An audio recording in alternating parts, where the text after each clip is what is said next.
I'm choosing the sin of suicide over the sin of abortion because I can't bring his baby into the world. Please don't hate me, Shelley. The attacks at the college stopped 2 months ago, right after Shelley's suicide. That had to have been the stressor. He thinks of these as relationships.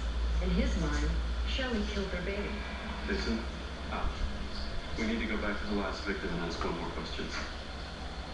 Did he say anything to you about children, family? No.